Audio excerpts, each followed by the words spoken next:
Assalamualaikum warahmatullahi wabarakatuh. Perkenalkan, nama saya Pista Ananda dengan NIM 130 dari kelas 2D. Di sini saya akan menjelaskan materi tentang analisis efektivitas supervisi pendidikan dalam mewujudkan sekolah berbasis mutu. Sekian perkenalan dari saya, maka kita akan lanjut ke pemaparan materi. Materi yang pertama yaitu apa itu pengertian dari supervisi pendidikan. Mengenai arti dari supervisi pendidikan, para ahli memiliki definisi yang cukup beragam, yaitu diantaranya yang pertama itu oleh P. Adam and Frank Getike. Menurutnya, supervisi pendidikan adalah program yang berencana untuk memperbaiki pengajaran. Dan yang kedua itu oleh Harris Kessler. Menurutnya, supervisi pendidikan adalah usaha dari petugas-petugas sekolah dalam memimpin guru-guru dan petugas lainnya dalam memperbaiki pengajaran, termasuk menstimuler, menyelidiki pertumbuhan jabatan dan perkembangan guru-guru. Dan yang ketiga itu oleh Boardman, Carlos, Hale, Douglas, Rudyard. Menurut mereka, supervisi pendidikan adalah suatu usaha menstimulir, mengkoordinir, dan membimbing secara kontinu. Yang keempat yaitu MC Neri. Menurutnya, supervisi pendidikan adalah prosedur memberi arah serta mengadakan penilaian secara kritis terhadap proses pengajaran. Dan yang terakhir yaitu H. Burton and Leo J. Bruckner. Menurutnya, supervisi pendidikan adalah teknik pelayanan yang tujuan utamanya adalah mempelajari serta memperbaiki secara bersama-sama. Dan materi yang kedua yaitu pengembangan supervisi pendidikan sebagai strategi peningkatan mutu sekolah. Supervisi pendidikan dapat meningkatkan motivasi dan kepercayaan diri guru. Dalam proses supervisi, supervisor pendidikan memberikan penghargaan dan pujian kepada guru yang melakukan tugas mereka dengan baik. Jadi, hal ini membantu guru dalam meningkatkan motivasi dan kepercayaan diri mereka untuk terus meningkatkan kualitas pengajaran.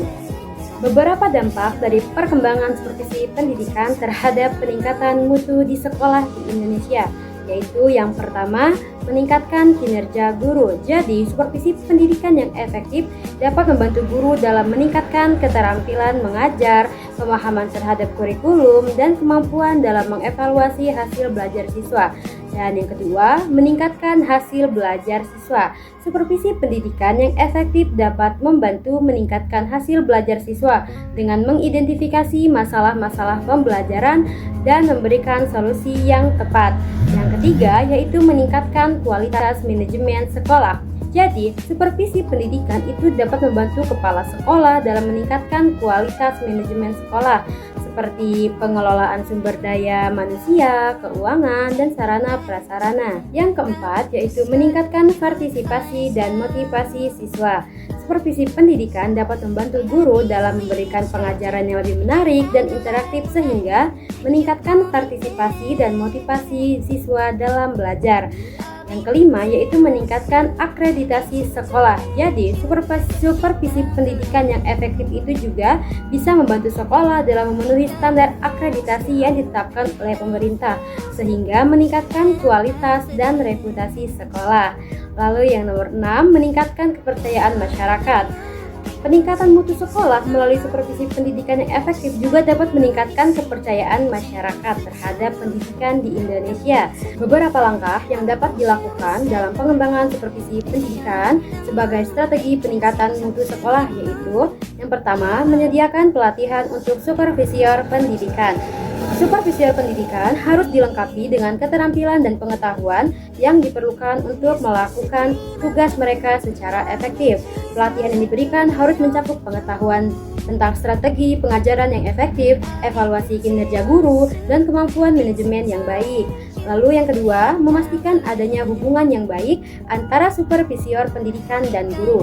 Supervisor pendidikan harus memiliki hubungan yang baik dengan guru dan staf sekolah. Hubungan yang baik dapat membantu guru dalam menerima kritik dan saran dari supervisor pendidikan dengan lebih baik. Yang ketiga yaitu memperjelas tujuan dan sasaran supervisi. Supervisi pendidikan harus memiliki tujuan dan sasaran yang jelas dan terukur. Tujuan dan sasaran ini harus disesuaikan dengan tujuan dan sasaran sekolah. Hal ini akan membantu supervisor pendidikan dalam memberikan umpan balik yang efektif. Yang kelima yaitu menyelesaikan sarana dan prasarana yang memadai.